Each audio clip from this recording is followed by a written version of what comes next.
After failing the mission, I altered everyone's memories. I truly made Valerie their wife, their mother. Then, I started a new life, got married, and had children. 5 years passed, and suddenly, the system's prompt echoed in my ears. Host. The original target has gone mad. He has regained his memory and is about to find you with your son. Turning around, Clark and his son were blocking the entrance to my studio, their faces filled with gloom. Why did you leave us? Why does everyone say our wife, mother, is Valerie? Chapter 1. The system prompt sounded just as I was on the phone with my precious son. Russell said that today, the teacher taught them how to make bread. He secretly brought one home, wanting to give it to his mom. On the other end of the line, Eden pretended to be angry. Why not give it to Dad? Dad can also eat it, but Mom has to eat it first. Russell's voice was sweet and tender, and I couldn't help but laugh. The smile had just appeared on my face when suddenly, a familiar system prompt echoed in my ear. Warning, warning, the target is out of control. The system's tone was full of regret. Host. I'm sorry. The original target is out of control. He has regained his memory and is about to find you with your son. It is indeed my mistake. If you need, I can arrange for you to fake your death for free, allowing you to go to another world and start over. Fake my death. 5 years ago, when I discovered that Clark had an unattainable, unforgettable first love and even our son wanted her as his mother, I did consider faking my death. But now, I looked at the warm family photo on my phone screen and shook my head. No need. My life now is good. The love I once could only dream of has become my everyday reality, and I don't want to give it up. Chapter 2. I am a strategist. 12 years ago, I received a mission to come to this world and win over the second male lead, Clark. As long as he gave up on the female lead and fell in love with me, I could return to my original world and be reborn. At that time, I had encountered an accident, leaving my body in a vegetative state. I had no choice but to accept the mission. The system warned me that Clark was a high-difficulty character, someone who was hard to move emotionally. To win his heart, I became a certified nutritionist and spent 3 months preparing different meals for him every day. When he broke his leg trying to win over the female lead, I comforted him, stayed by his side, and helped him with his rehabilitation. Finally, a year later, he proposed to me, saying that meeting me was the salvation of his life. In the 2nd year of our marriage, I gave birth to our first child. I named him Wade. In the 3rd year, when the baby turned 1, Clark held my hand and expressed his hope that we could grow old together with our descendants. I thought the system was malfunctioning since it didn't notify me of the mission's completion. I even thought it wouldn't be so bad to spend the rest of my life happily in this world. Until one ordinary midnight, Clark forgot to log out of his WeChat account on his computer. Clark, I'm back. After all this time, I finally understand what I want. This time, can we get along properly? The message was from Valerie, the original female lead of this world. She was also the unforgettable first love that Clark could never have. 7 years ago, she left Clark and went abroad. Clark drove recklessly to try to win her back but ended up breaking both of his legs. I stayed by his side and helped him with his rehabilitation for an entire year. I thought they had long cut off contact, but it turned out they had been quietly staying in touch all along. The message was sent in their childhood friends group chat. The same group of people who usually affectionately called me sister-in-law were now teasing Clark. It's not easy, Clark. You and your ill-fated lovers finally made it through. When we first got married, I asked Clark to add me to that group, but he said it was just their childhood friends, and no one added their spouses to the group. He also mentioned that I had met all the members before. A bunch of guys with nothing meaningful to talk about. I opened the list of group members, and indeed, they were all people I had met before, except for Valerie, the group owner. Her profile picture was of herself, with her hair swept to one side, showing her delicate profile as she quietly copied scriptures. And Clark's profile picture was, coincidentally, a page from a scripture.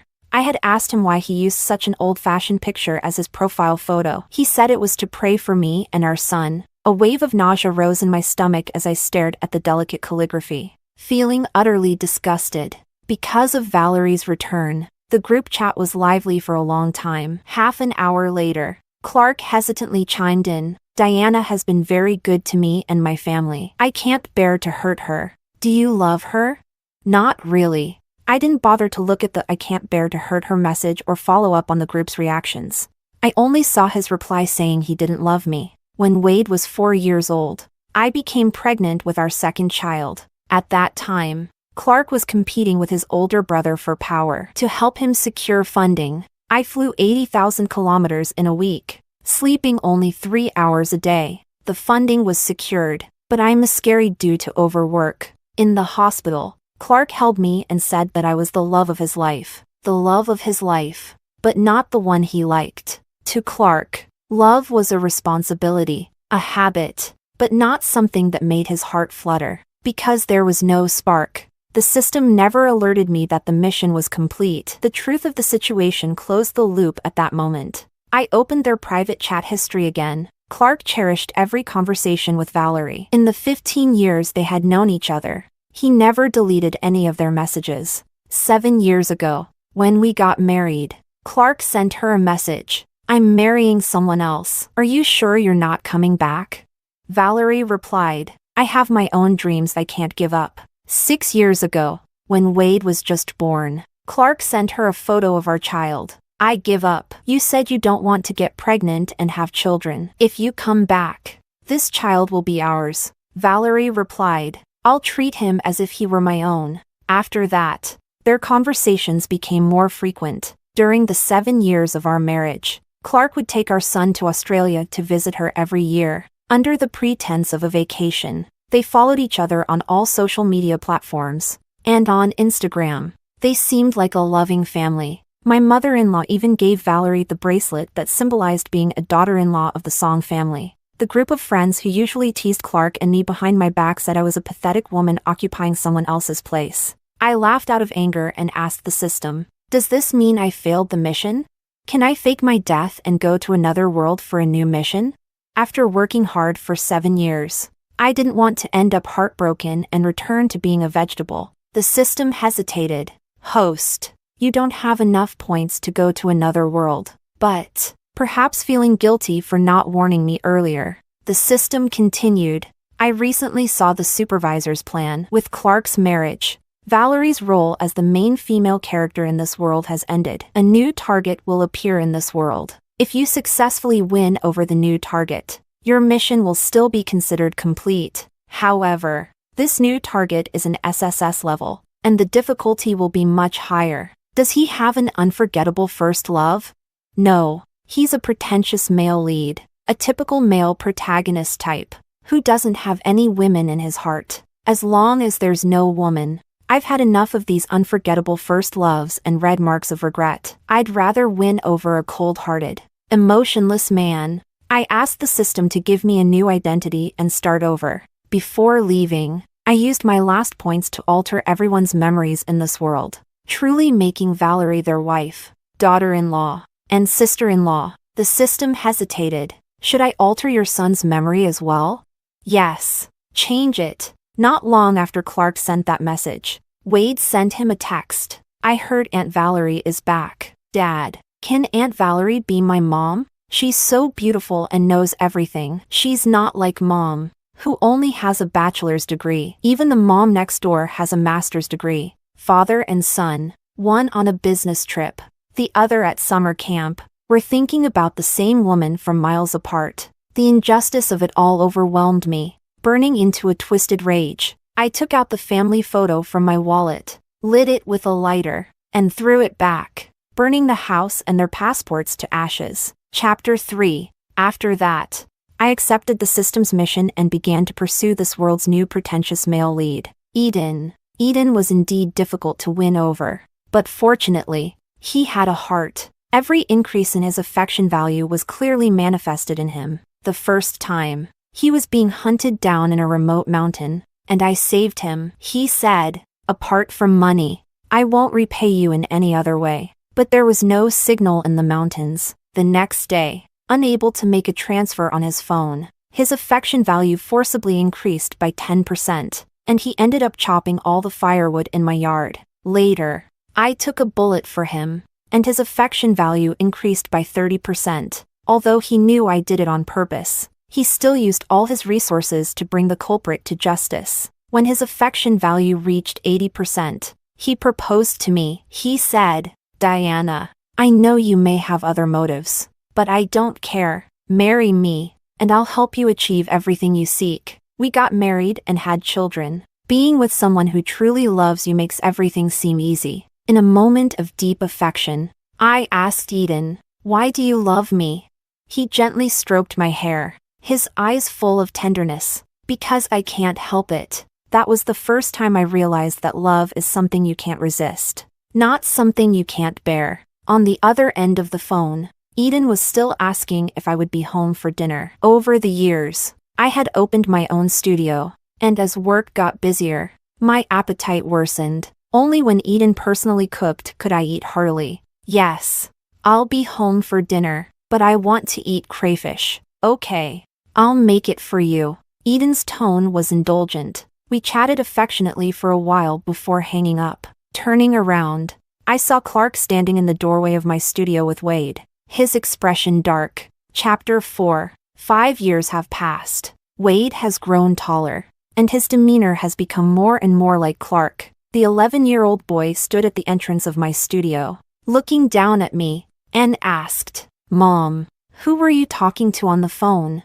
Clark stood silently beside him, not speaking or intervening. Clearly, he was curious too. I locked my phone screen and put it in my bag. "That's private. And you, young man, have mistaken me for someone else. I'm not your mother." Wade seemed stunned that I would deny him. And, in shock, he stepped forward to hug my arm. "I didn't mistake you. You are my mom." "Mom, I've missed you so much. Why don't you recognize me?" As he spoke, tears welled up in his eyes, and he began to cling to me, acting spoiled. 5 minutes passed, and I remained unmoved, even showing a hint of impatience in my expression due to his persistence. Finally, Wade couldn't take it anymore and snatched my bag, desperately searching for proof that I was his mother. He opened my wallet, but the photo inside was no longer his. He unlocked my phone, but the lock screen password was no longer his birthday. From the moment I decided to start a new life, I erased all traces of him and Clark, even his chromosomes. I had the system change them to Valerie's. There was no evidence left that could prove I was his mother. All the relatives, friends, and even the whole world would only remember that the daughter-in-law of the Song family was Valerie, and I was nothing more than a stranger with no connection. Wade broke down in tears. I put away my bag and looked at Clark. "Sir, you're this child's parent, right? A child needs to be well taught, and rummaging through a stranger's personal belongings is not behavior befitting someone with proper upbringing. I have something to do later, so please, take your son back." Before I could finish, Clark went crazy, covering my mouth with his hand. His eyes were bloodshot as he demanded, "Why? Why did you leave us? Why does everyone say our wife, our mother, is Valerie?" Chapter 5. The difference in physical strength between men and women is innate, and after struggling for a while, I still couldn't break free from Clark's grip. Just as I was about to bite him, my phone rang from inside my bag, playing the playful song that Eden and our son often sang together. "Dad, when the sun comes out, does the moon go home?" "Yes, that's right. When the stars come out, where does the sun go?" "Up in the sky." The sun, stars, and moon are a happy family. This was a song we sang as a family during this year's kindergarten performance. At first, I didn't want to set it as my ringtone, but Russell, that little rascal, threatened me while lying on top of our dog, Max. He said that if I didn't set it, he would run away from home with Max. I wasn't too worried about him, after all. The son of a pretentious male lead had mercenaries secretly protecting him even when he played in the sandbox. But Max was really old, and I worried about his frail limbs suffering if they were out in the world. Upon hearing the ringtone, Wade, who had been crouching on the ground crying, suddenly stopped, and Clark's face lit up with a strange sense of hope. "Is that the happy family? Diana, you miss us too, don't you? You miss our family. Otherwise, You wouldn't have set this song as your ringtone. I rolled my eyes skyward. I shook my head, freeing myself from his grasp. Sorry. My husband and son have no musical talent. Sorry you had to hear that. As I spoke, I pulled out my phone and answered Russell's call. Sweetheart. What's wrong? Do you miss mommy? My tone was so soft that even I felt it was a bit over the top. On the other end of the line, the 5-year-old boy hesitated, thinking he had committed some terrible mistake that I had caught him for. He stammered, Mommy, do you know? I didn't mean to scare Sophia with the grasshopper. Daddy said fried grasshoppers taste good, so I gave it to her. What? You scared a classmate with a grasshopper? No mother can stay gentle for more than 5 seconds. So that's why his teacher sent me a message and then retracted it. It turns out she thought my son was beyond saving. My tone became sharp. Let me speak to your father. What kind of father teaches his son to give grasshoppers to his female classmates? Eden didn't get a chance to answer. Clark snatched my phone and smashed it to the ground. What do you mean by sweetheart? Diana, your husband and son are right here. Chapter 6. The air was still for half a minute as the irritation faded from my face, replaced by cold indifference. Once, I had also smashed Clark's phone. That was when I discovered that he had labeled me as Ms. Diana in his contacts. At that time, he and our son had just returned from Australia. Wade had caught a foreign virus and was burning up with a fever that soared to 40 degrees. Muttering incoherently, Valerie, Valerie. I couldn't quite hear him, so I massaged his stomach while calling Clark. The phone rang. Clark had left it in the garden. I walked over to bring it to him, but then I saw the caller ID, Ms. Diana. I was Ms. Diana, but how could I be Ms. Diana in this phone? Just 3 months ago, I was still wife. Instinct told me the reason for the change was in the phone. I picked it up and entered my birthday, unlock failed. Wedding anniversary, unlock failed. Son's birthday, mother-in-law's birthday, Clark's birthday, all failed. Clark happened to return to the house, and when he saw me going through his phone, his brows furrowed. What are you doing? Our son has caught a foreign virus. The family doctor says we need to get him to the hospital immediately. Give me the phone first. Why did my contact name change? Give me the phone first. In the struggle, I threw the phone to the ground. Why do you take our son to Australia every year? Why can your mother go, your father go, even your childhood friends go, but not me? Why has my contact name become Ms. Diana? Back then, I thought the system had malfunctioned, and I had staked my whole life on this family. For 6 years, every year Clark would take our son on a vacation to Australia. Yet he never once wanted to take me. The vast southern hemisphere seemed to have become a forbidden zone for me. I could go to the UK for negotiations, to France for exhibitions, to Africa for aid work, but I could never go to Australia, and all of this without a single reason. Anxiety and helplessness drained my strength, and I squatted on the ground, crying out loud. Clark walked over to me, looked down at me from above. Diana, stop being crazy. You look ugly. How ugly, you ask? Returning to the present, I looked at the frantic, disheveled Clark in front of me. Indeed, you look very ugly. Years of memory confusion had taken a toll on Clark's mental state. Dark circles hung under his eyes, and he had lost a whole size in weight. Maybe in an effort to reconnect with me, he was wearing the suit I had custom-made for him 5 years ago. The once broad shoulders now seemed empty, making him look like a frail little chick. When he heard me call him ugly, Clark's pupils constricted, and he looked at me in disbelief. Diana, what are you saying?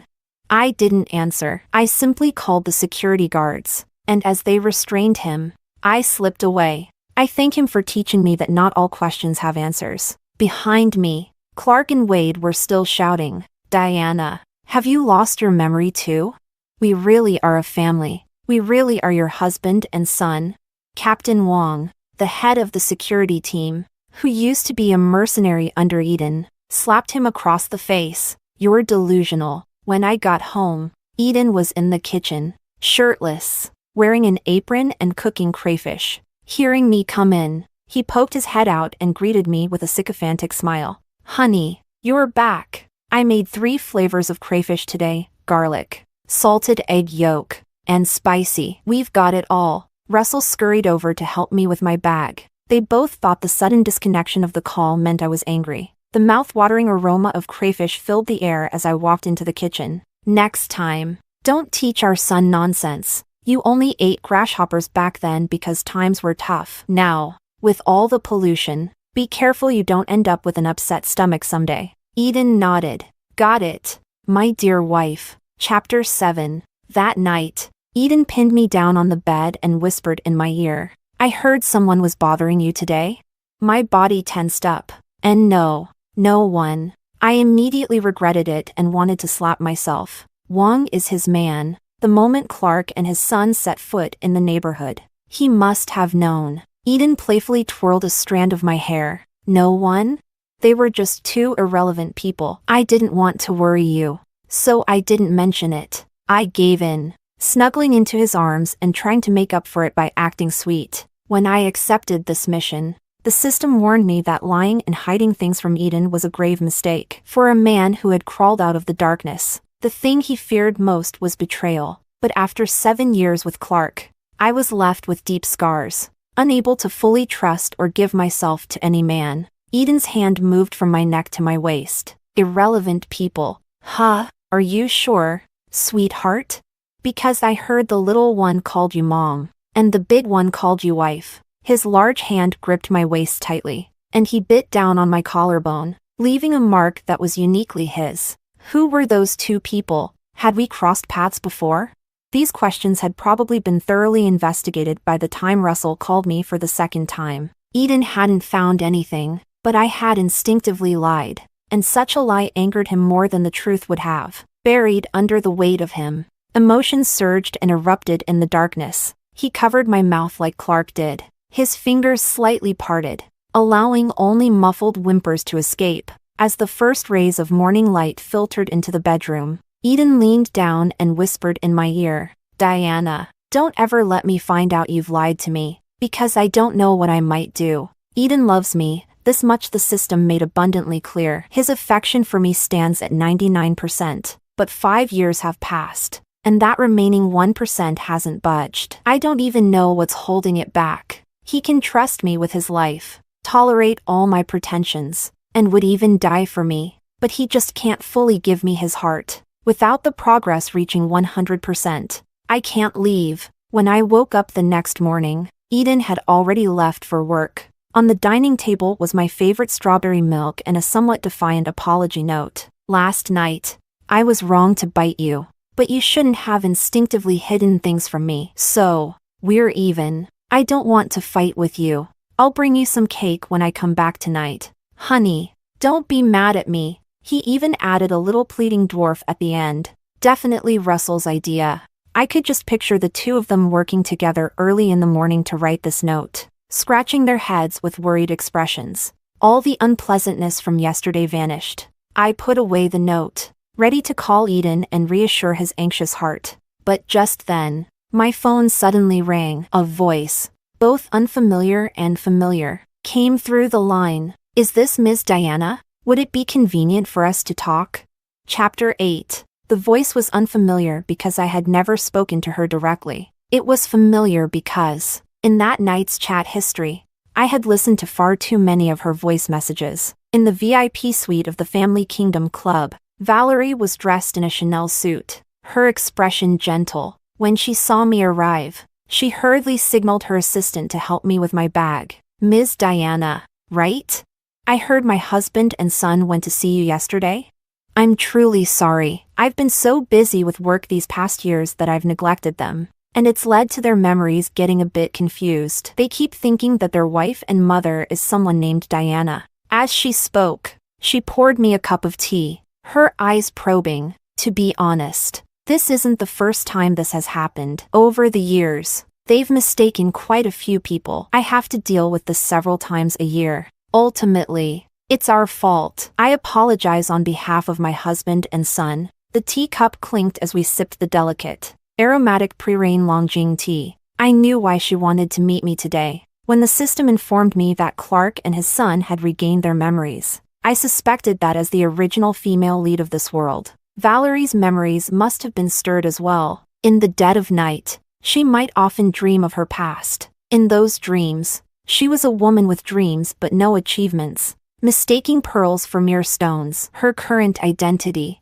status, and wealth all belonged to another woman. While she was merely the third party in someone else's marriage, she had conducted countless paternity tests, but her husband and son still insisted that their wife and mother was someone else. Over time, even she began to doubt herself. The original lady of the Song family really seemed to be named Diana. I took a sip of the tea and then put the cup down. No need to apologize. I lost my temper yesterday and threw your husband and son out of the neighborhood. If there's nothing else, I'll be on my way. My husband and son are waiting for me. You have a husband? Hearing that I was married, Valerie's eyes flickered with surprise, and she couldn't hide the joy in her expression. When did you get married? Do you have children? She quickly tried to appear casual, brushing her hair back with a hand adorned with a diamond ring. I just feel a connection with Ms. Tang, so I was a bit concerned. Seeing her flustered expression, I suddenly felt a wave of sadness. I used to be just like her, tormented by the distance of my husband and the fact that my son wanted another woman as his mother. Caught in deep internal conflict and anxiety, there was always a period when the father and son would leave inexplicably, as if they had another home somewhere unknown to me. Life is a cycle, and the forbidden ground from 12 years ago had crossed the time tunnel to frame the current Mrs. Song. Valerie looked at me, her eyes filled with hope. We got married 5 years ago, and our child is already 5. When I said this, she exhaled a long breath. The rest of the meal went surprisingly smoothly. Valerie had wronged me once, but I had found other ways to make her bear the consequences for the rest of her life. She mentioned that Wade was very filial, always preparing a heating pad for her because he knew she had cramps every month. I said that Russell was the same. He even learned how to make brown sugar water from his dad. 2 bowls of brown sugar water every month. How am I supposed to finish that? You can't finish it. You can't. Valerie's expression was awkward. Just as we were about to declare how happy we were and agree to leave each other alone in the future, the door to the private room was pushed open. Clark stormed in, dragging Wade by the hand, his face filled with anger. Who told you to disturb her? Chapter 9. 1 minute ago. Wade was the epitome of filial piety in Valerie's words. 1 minute later, the boy was punching and kicking at the woman. You're trying to tear our family apart again. It's because of you that Mom left us in the first place. You're just a homewrecker. It's all your fault. All your fault. Valerie's face turned pale, unable to maintain her composure. She pushed Wade away with force. Enough. Your grandparents, even the housemaids, have all told you I am your wife and mother, but you just won't believe it. You do paternity tests every month, and half the year you spend outside looking for this Diana. Do you not believe we're a family? Or do you not believe that Diana has nothing to do with you? Tears streamed down her face. The breakdown I once experienced was now, 5 years later, happening to her. I pulled out a tissue, intending to wipe her tears. Clark stopped me abruptly. Don't go near her. She's unstable right now. She might hurt you. He was worried she might hurt me, so he didn't want me to get close. Was this the same reason he kept me from setting foot in Australia back then? How ironic. I handed the tissue to Valerie and then turned around, slapping Clark hard across the face. You're a disgusting executioner. If I hadn't left back then, if I had stayed and confronted them, would he have treated me the same way he's treating Valerie now? When he loves someone, he protects them at all costs. When he doesn't, he tosses them aside like a dirty rag, too filthy to even glance at. The thought that I once considered spending the rest of my life with such a person makes my future seem bleak. I grabbed my bag and fled the scene. I no longer wanted anything to do with people like him. Clark and Wade, seeing me run, hurriedly chased after me, panting and stopping only when they reached the villa's entrance. Diana, you might not believe this. Everyone's memories in this world have been altered, including yours. 5 years ago, we really were a family. You really were my wife and Wade's mother. Wade stepped forward at the right moment, clinging to my arm. Mom, please don't leave Wade. I'll be good from now on. I wanted to tell them that I hadn't lost my memory, that I was the one who altered everyone's memories. Just then, a dog barked, and Russell's soft, childish voice called out from nearby, "Mom, are you hiding another child from Dad?" Chapter 10. At the entrance of the villa, on the greenery path, Eden stood holding a cake, with Russell and Max by his side, his expression unreadable. From the first time we met, I had told Clark that I was already married, that I now had my own husband and child, but they didn't believe me. Now, with my family standing right in front of them, Clark looked at me, his voice strained. "Who are they?"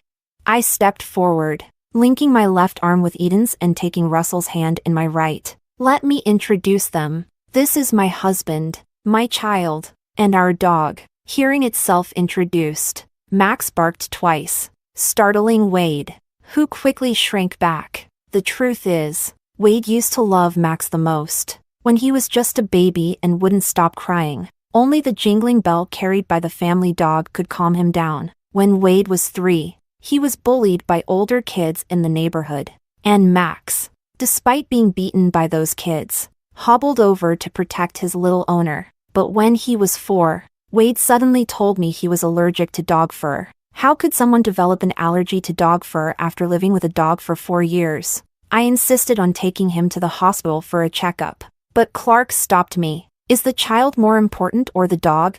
That single sentence decided Max's fate. Later, I found out from their chat history that it wasn't Wade who was allergic to dog fur, but Valerie. They sent Max away simply because that year, Valerie found dog hair on them. Dogs only remember kindness, not grudges. Seeing guests at home, Max instinctively wagged his tail to greet them. I patted Max's head. "Silly dog." Clark's lips quivered. "Is this Max?" "Yes. I brought him back." Max was the puppy we adopted on our wedding day. Back then, Clark jokingly said that Max was our eldest son, but in front of his unforgettable first love, even our eldest son was just a dog. By now, Clark understood everything. I had brought back our old dog. I remembered the past. I wasn't unaware that we were once a family. I just didn't want them anymore. The dog had left those who didn't love it, found a new family, and gained new loved ones. Clark let out a self-deprecating laugh and, accepting his fate, moved with Wade to the other side of the greenery path, forcing a polite smile. "It seems we really did mistake you for someone else." Wade's eyes widened as if he wanted to protest, but Clark firmly led him away. Chapter 11. 1 month later, Clark sent me a letter. In it, he told me that he had transferred all his shares to me, something he believed I deserved. Valerie, unable to distinguish between memory and reality, had been admitted to a sanatorium. Wade had severed ties with the Song family and had gone to the UK. At the end of the letter, he wished me happiness for the rest of my life, saying that his belated act of letting go was his way of making amends. Just as I had once let them go, he wished me a life of happiness and a good partner who would always be by my side. Holding this letter, I sat with Max on the rooftop for a long time. In the distance, thousands of lights flickered, the full moon hung high, and the unique noise of this world echoed in my ears. I've been here for 12 years now. I've had 2 husbands and 2 children. Have my parents aged 12 years too? A breeze tousled my hair, and a large hand gently tapped it behind my ear. Eden sat down next to me with a small cake. "You're not happy?"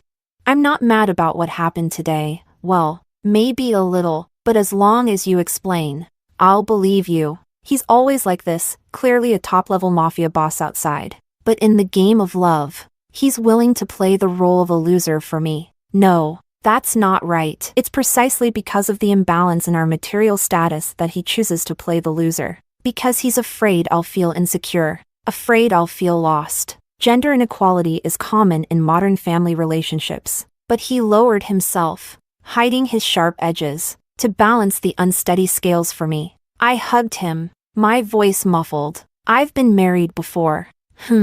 I figured, and I had a child with someone else. "I know." Eden hugged me back. "If that's what you were hiding, then I can forgive you. If you miss that child, we can bring him to live with us. Everyone has a past. I only want your present and future." "But Diana, am I really in your future?" I was stunned and looked up at him. His dark eyes were filled with stars and deep affection. I know you're not from this world. I know that once your progress hits 100%, you'll leave." Fireworks exploded in my mind. "I proposed to you because I couldn't help it. I have my career. You have your life. I thought that even if you left later, there would be no regrets. As long as you're happy, as long as you want, and as long as I can." "But Diana," his hand caressed my face, "I don't want to let you go anymore. It was one morning, I think, when I saw you and Russell sleeping peacefully, that I suddenly didn't want to let you leave. My life before was all about fighting and leveling up. But after meeting you, I finally had a home." The system prompt suddenly chimed in. "Mission complete. Progress 100%. Host, would you like to leave this world?" Eden let out a bitter laugh. "Go ahead, Diana. 5 years is enough." A week later, in a bustling 21st century shopping mall, I was shopping for clothes with 2 elderly people. Because I completed the mission, the system rewarded me with many material gifts. I arranged the best nursing home for my parents and purchased the most secure retirement savings plan. That ever-startled system suddenly sounded an alarm. "Danger, danger, dimensional breach. Host, something's wrong. Your big pretentious husband and little pretentious son have broken through the dimensional barrier to find you." Does your system always breach like this? Is that really okay? Turning around, I saw Eden holding a bag of crayfish, Russell carrying a small cake, and Max with my purse in his mouth, all with grim expressions. "You really left when I told you to? If we hadn't come for you, would you have really never returned?" I rushed over, hugging the 2 of them and the dog with flattery. How could I? I still had one compensation from the system for its mistake, allowing me to go to any dimensional world. I was planning to settle my parents first and then go find them. Russell puffed up with anger. I nudged him and pointed to my parents. "Say hi to Grandpa and Grandma." "Grandpa, Grandma, hey!" Meeting the in-laws for the first time, Eden was at a loss, and Max wagged his tail frantically, his big eyes wide with excitement. In this world, I finally had a complete family.